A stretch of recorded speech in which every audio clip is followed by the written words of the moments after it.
going on, everyone? John Matrix here. Hope you're all having yourselves a wonderful day. We're going to be jumping into the 40k universe here today with the requested video. This is KHARN the Betrayer Warhammer 40,000 lore Horrible Heretics by Arbiter Ian. As always, links will be down below in the description to the original video without my commentary and reaction, and to Arbiter Ian's channel. Please do me a favor, click those links. If you enjoy this video, go over there and give it a like. And if you enjoy the content from Arbiter Ian, please go over there and give the man a sub if you're not already subbed to his channel. He makes a lot of great content for the 40k universe. A lot of great lore videos, a lot of great breakdowns on history things, and a lot of stuff that's kind of obscure. You know, the Badab War videos he did was very interesting. The Talos stuff that he'd covered that I'd went over was pretty interesting and intriguing. It was a little kind of like, you know, a little more obscure. So he gets into a lot of Warhammer 40k stuff. So definitely check him out. But we're doing this reaction live from our YouTube members. We'd love to have you guys come in and hang out and join the discussions if you would like to while we do these reactions live.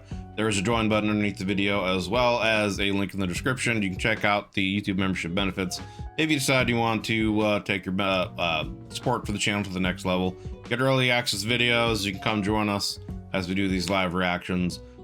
You can get priority in any kind of requests you might have for me to do any kind of videos, etc., etc. So check it out if you'd like to. But regardless of that, we're going to jump in and get this video done. So again, this is Horrible Heretics, KHARN the Betrayer, Warhammer 40k lore. Volume up, let's get it. On a dead world in the Eye of Terror, soon after the monumental civil war known as the Horus Heresy, two legions tried to find unity. The World Eaters Legion, desperate to find new purpose, had fought a brutal campaign against the remnants of the Emperor's children, striving to try and hold their legion together. But in the freezing night of Scalathrax, the unity they sought would be broken forever when their leader, the figurehead of their legion at that point, turned on his own brothers, and KHARN, 8th captain of the World Eaters, became KHARN the Betrayer. Interesting. I'm Arbiter Ian, and this is Horrible Heretics.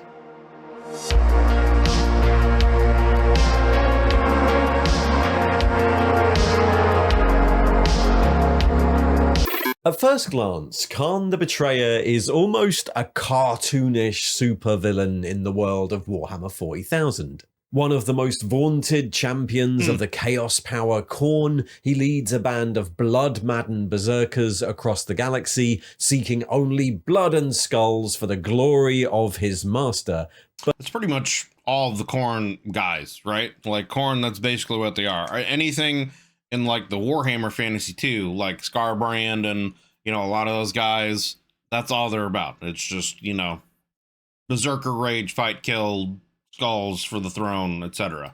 But the actual story of KHARN the Betrayer is something of a tragedy. His loss to the madness of KHARN, even more of a victory for chaos, I didn't know that. Because he resisted it for so long. KHARN's story. So I guess KHARN is just like that special. That's kind of cool.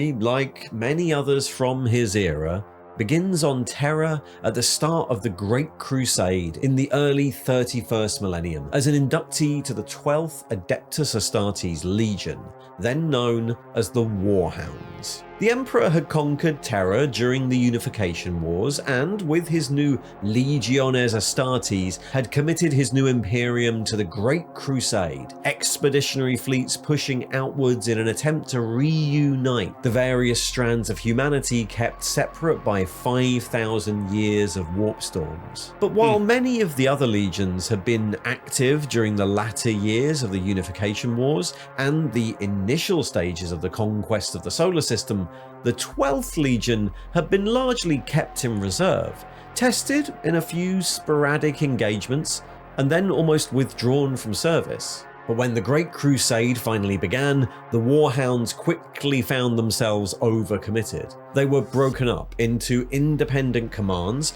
and then used as a sort of assault reserve. Elements of the 12th used to bolster frontal assaults conducted by the other legions, or serving as muscle in fleets composed mostly of Imperial This is a very kind of bare bones paint job right there. Like literally it's just white with a little bit of blue every now and then. I don't know. That just looks weird on those ships to me.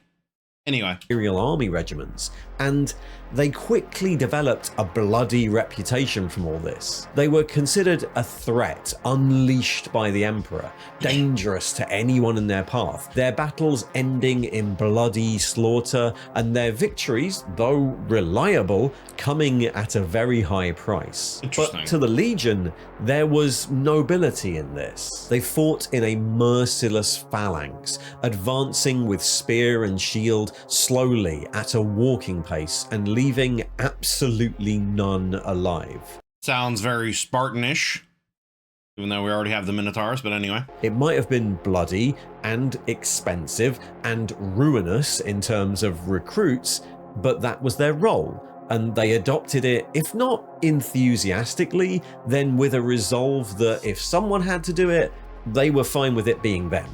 To maintain their numbers, a particularly wide recruitment policy was adopted, taking aspirants from all over Terra and any world they conquered, and sending them to dedicated Legion training worlds to foster some sense of camaraderie and to turn them into Legionnaires.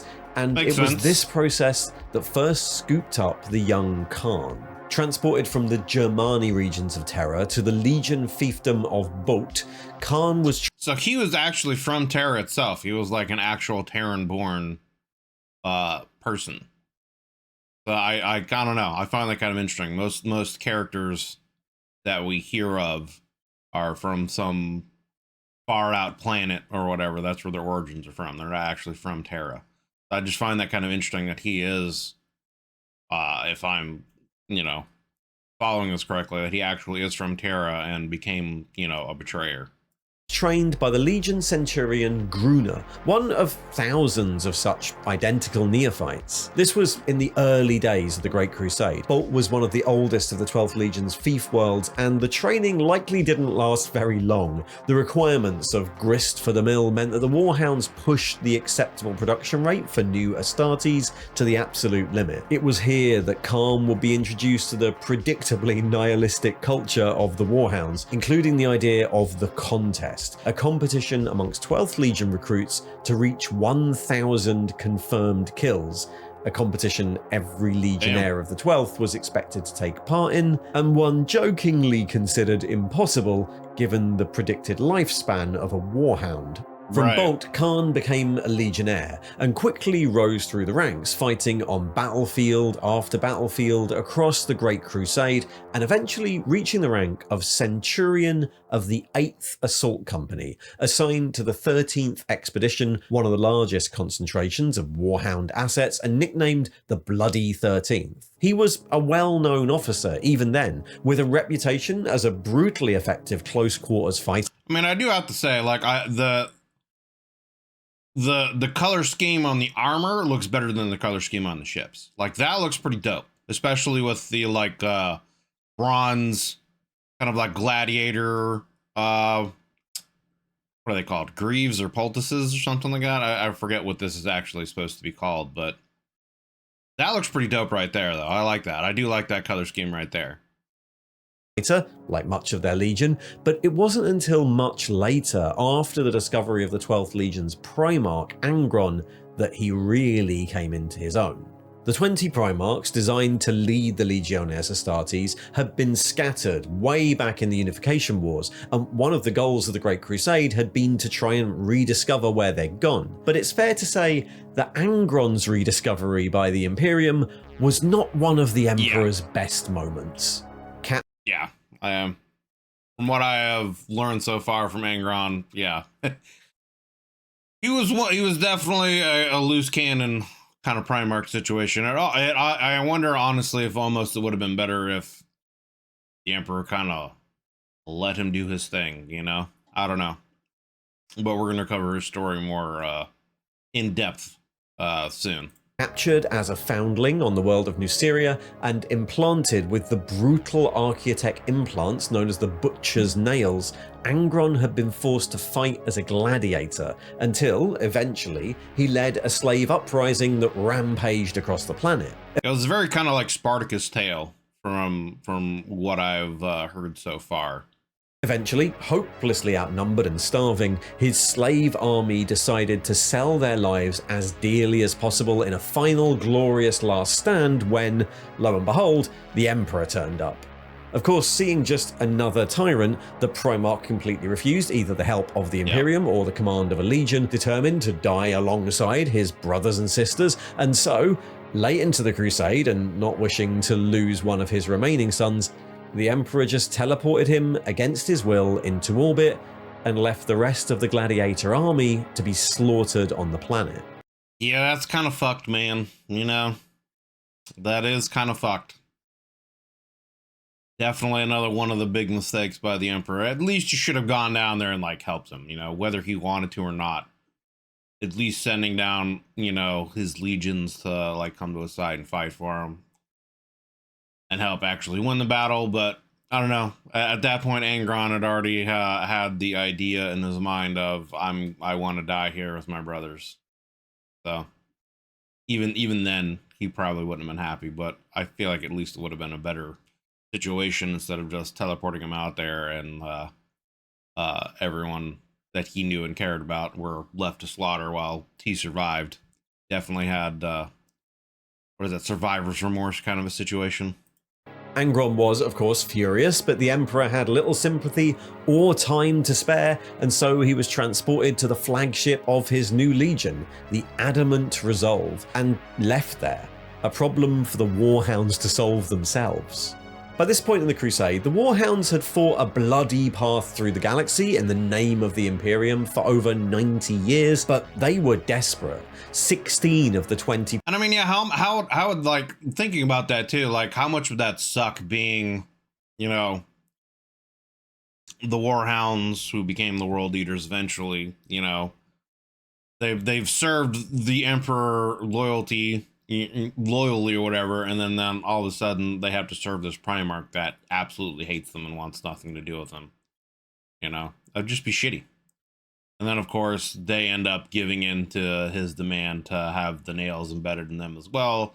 They'll have to deal exactly what he's been dealing with. So pretty shitty situation all around. Primarchs had already been found, their legions reforged and carving out glorious reputations, while the 12th Legion continued its punishing existence as a disposable weapon of annihilation. The return of their own Primarch finally seemed like a gift, but Angron, transported to them by the Emperor with little explanation and currently locked in what was intended to be his triumphal hall, was having none of that. The Primarch mourned the loss of his brothers and sisters and killed any of the Legion who attempted to parley with him. First, the Legion's master, Ibram Greer, and then every other Legion commander who entered the hall was beaten to death by their own Primarch, who saw them as weak servants of this tyrannical emperor.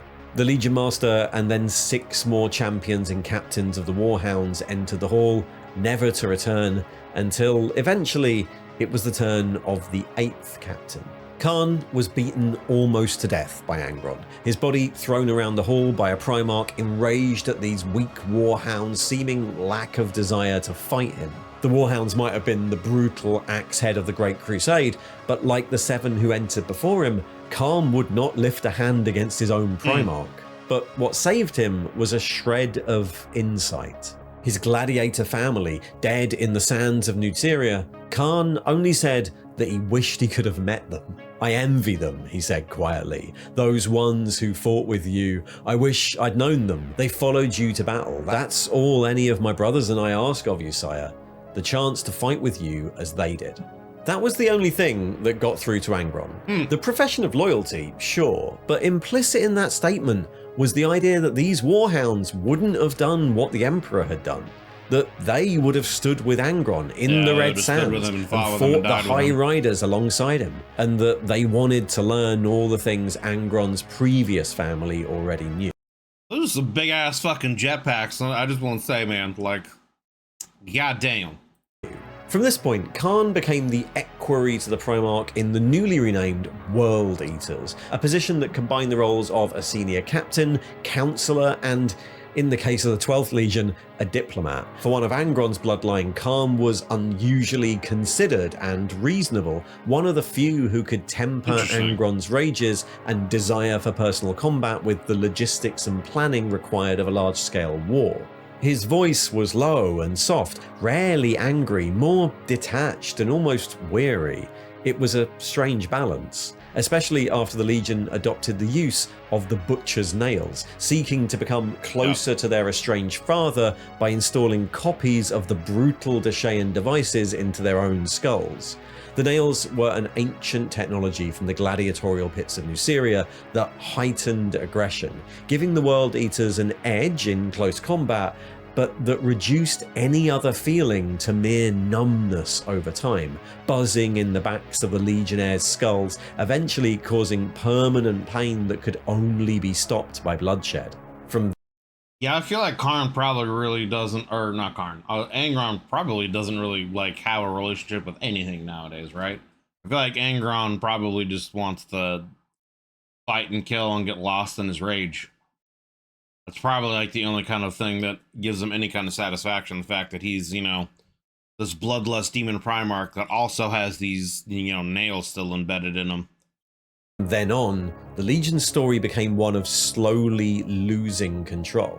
KHARN was one of the first to adopt them, which only heightened his strange dual position as the crusade went on and the devices did more and more damage. In battle, he was ruthless, brutal and unnaturally fast, a brilliant but unstable warrior, fighting his way through the fray with a brutal chain axe called the Cutter. But off the battlefield, he was serious, contemplative, sensible, one of the— almost like he had a dual personality situation that got developed when the nails got embedded in him. It's kind of interesting. least boastful and garrulous of a pretty prideful legion. Though he didn't hold the rank of First Captain or Lord Commander, it was clear that he was, to all intents and purposes, the second in command of the 12th after Angron. The World Eaters hierarchy favoured proven reputation over rank, and his name was pretty well known amongst the other legions, partly because he was one of the few anyone else seemed comfortable dealing with. But when the heresy broke out, Angron and the 12th were quick to side with Horus, and KHARN alongside them, not necessarily out of any great hatred of the Imperium, at least on most of the World Eaters' part, but out of loyalty to their Primarch, and the general apathy and resignation that characterized the Legion. They'd always been uncaring weapons, short-lived and brutal, pointed towards whatever foe they were ordered to destroy, regardless of if those orders came from Horus or the Emperor. The nails by this point had taken hold. Many of them just simply didn't. Yeah, I feel like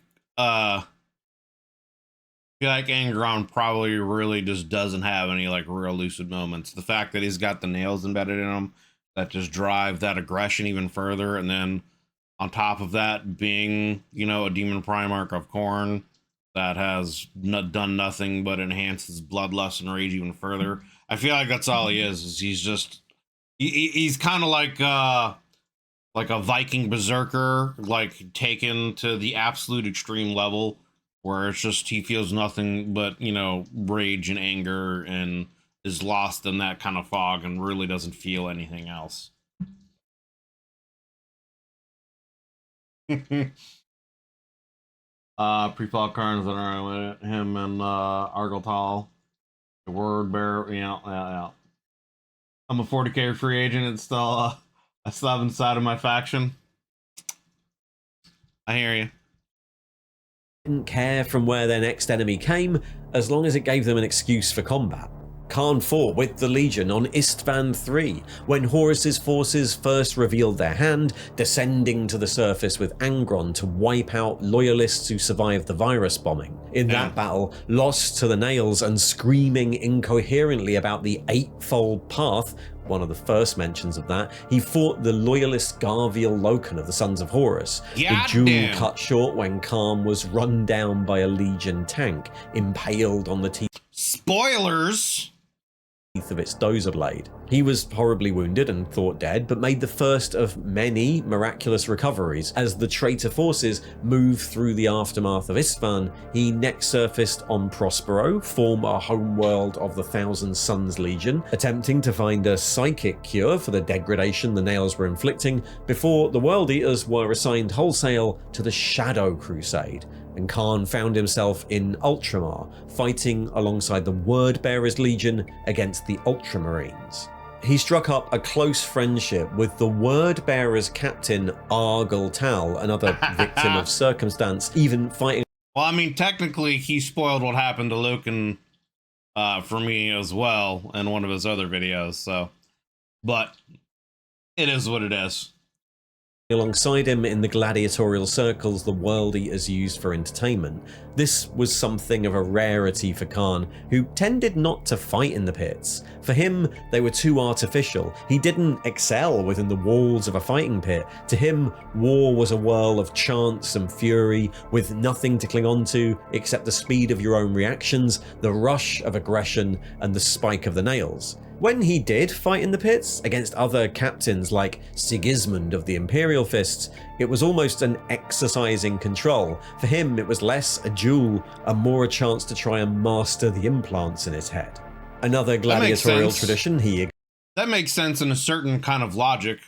The idea of trying to utilize the nails to their maximum benefit while not, you know, truly, I guess, falling victim to them, I you know, for a lack of a better term or better phrasing, the idea of, you know, trying to get that benefit from them but not falling into that fog of rage and becoming just this mindless berserker.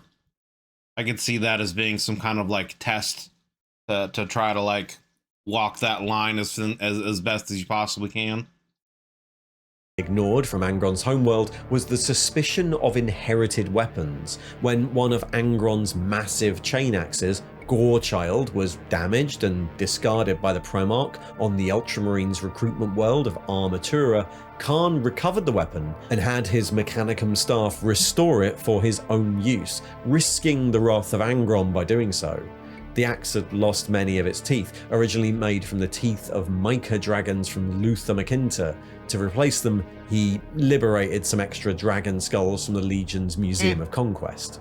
The newly restored axe got one of its first outings when KHARN took a rare turn in the fighting pits against the Wordbearers chaplain Erebus, seeking vengeance for Erebus' murder of his friend Argel Tal. Erebus was a gifted duelist, but KHARN bested him easily, attempting to kill him but having to settle for the chopping off of a hand when the Wordbearer chaplain used the warp to escape. It wasn't the only use of warp magic in that campaign. Attempting to save Angron from the damage the nails were doing, the Wordbearer's Primarch Lorgar dedicated Angron's soul to KHARN, and Angron became a demon prince, his legion damned by association. With this, they took another step down the another fucking thing the Wordbearers did. Man, that whole Wordbearers Legion is responsible for all kinds of fuckery, huh? They literally started the heresy between Erebus and Lorgar. They condemned, you know, Angron to be a demon primarch of KHARN. They did a bunch of other shit. Like, man, fuck the Wordbearers for real. Like, burn these motherfuckers down. If only we had a time machine, you know what I'm saying? Also did Lorgar himself through Erebus to the wolves that time, basically telling an Erebus to KHARN. I think something like that, right? Eightfold path of chaos, though, KHARN and others still tried to resist. Saspartas in the moments before Lorgar turned him into a demon, Angron was dying and finally felt peace from the nails. Right, yeah. I remember hearing that too. Yeah, he actually was at peace in those final moments where he thought he was going to actually die.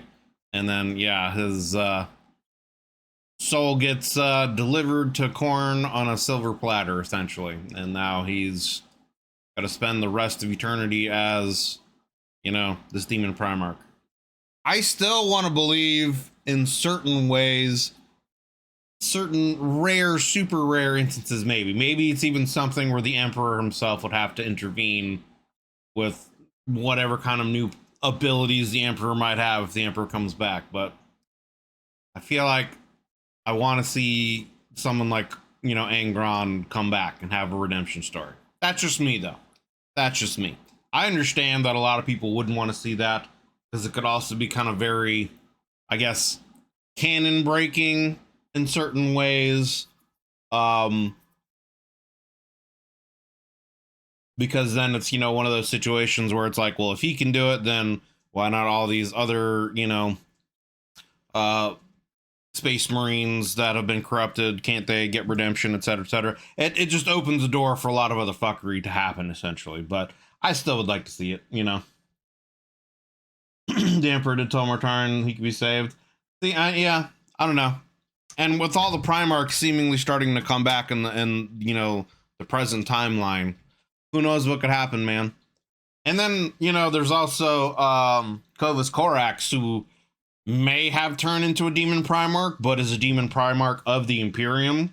He's still loyal to the Imperium, and he's just running around the warp tearing shit up, you know? So who knows what could even happen to him, too? You know, who knows?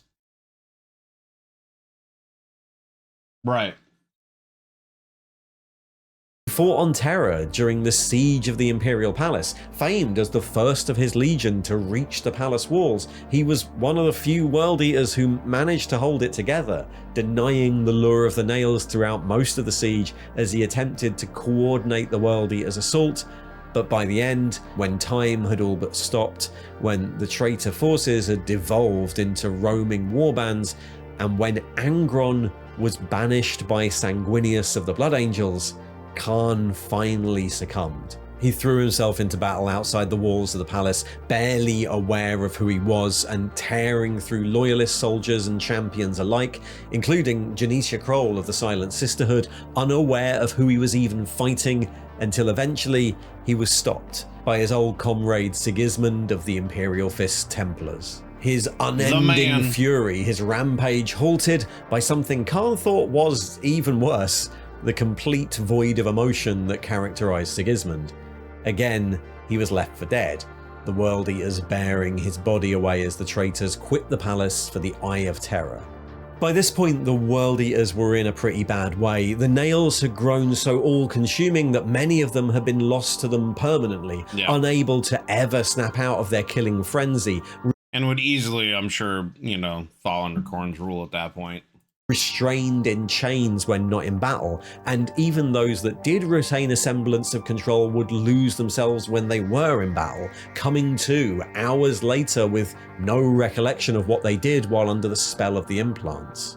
Voices from beyond echoed in their heads, and the first priests of KHARN had started to appear amongst their ranks. With KHARN lying in a Medicae cell, dead for all intents and purposes, the Legion seemed like it would fracture into disconnected warbands any second, until the fleet came across an ancient Eldar planet hanging in space, near the entrance to the Eye of Terror, a planet currently occupied by the Emperor's children.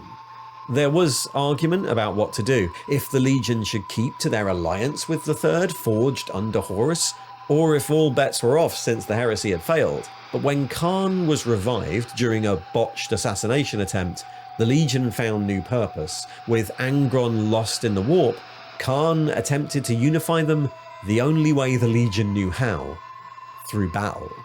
The World Eaters fell on the Emperor's children at Scalathrax, pursuing them through its ancient frozen cities, pitting their fury against the sonic weaponry and swordsmanship of the Third Legion.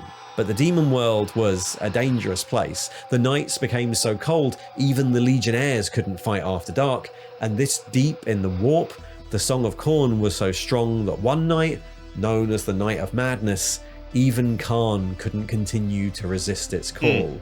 As the light faded and the World Eaters retreated to shelter, KHARN raged at his comrades, furious with their weakness, lost to the nails. He rampaged through the city, unable to tell friend from foe, killing indiscriminately to silence the pain in his head, at one point picking up a flamer and burning his former comrades from their shelters. And so on Scalathrax, KHARN, captain of the 8th Assault Company, the one who'd resisted the lure of the nails for so long, a figurehead for the whole Legion.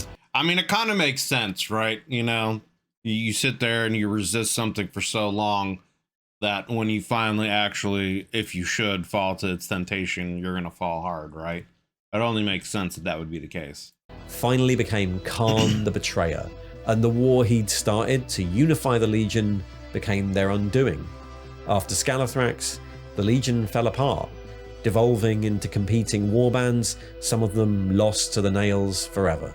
KHARN himself Hey, KHARN, what's your KD, KHARN? Where you at, brother? What's your KD at so far? Continued his slaughter across the Eye of Terror, and then, because time works differently there, across the subsequent millennia.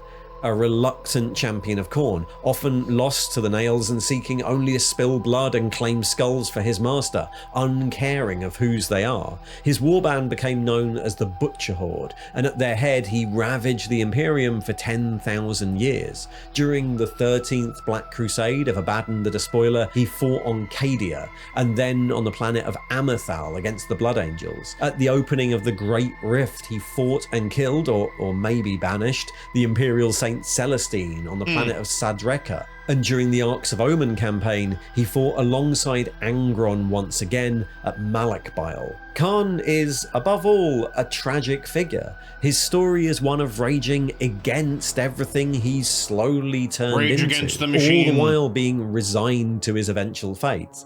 Taken as a child and forced into service in one of the most brutal legions, transformed into little more than a killer, he rose in the ranks and retained some sense of duty within the warrior culture of the 12th, but after their reunion with Angron and their desperate acceptance of the nails as a way to try and connect with him, the Legion started a long slide towards chaos.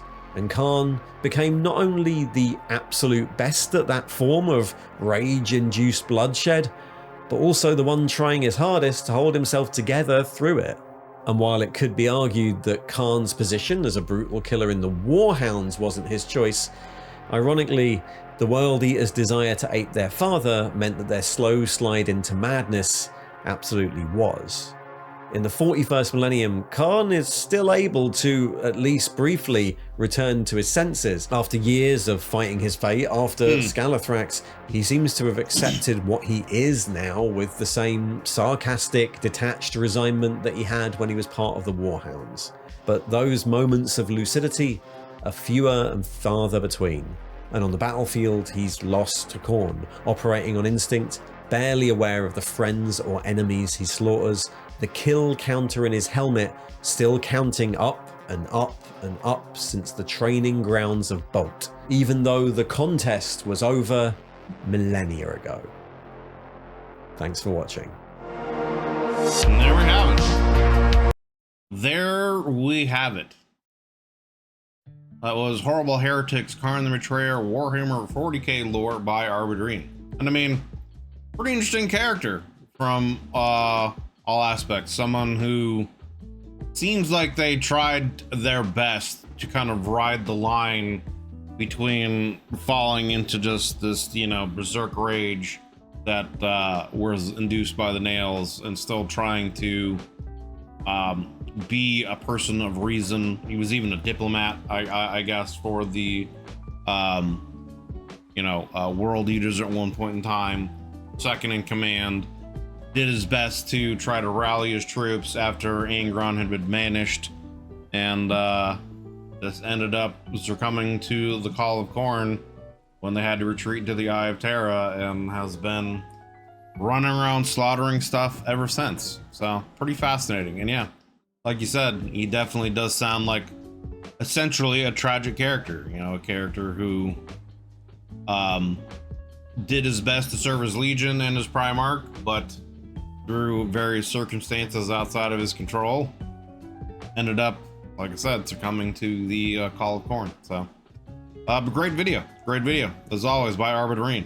Links down below in the description to the original video without my commentary and reaction, and to Arbitrine's channel. Please do me a favor, if you enjoyed this video of his, go over there and give it a like. And if you enjoy the content that Arbitrine creates, please give the man a sub if you're not subbed to him already. If you'd like to join our discussions when we do these live reactions, we would love to have you guys come in and join in. There is a join button underneath the video, as well as a link in the description. You can check out the various membership tiers and the benefits that I offer for them. Early access to videos, priority in any kind of requests you might have, etc., etc. So take a look at those, see if you have any interest in taking your sport to the next level. But regardless, thank you very much for taking the time out of your day to watch this video. Hope you enjoyed it. And yeah, thanks for watching.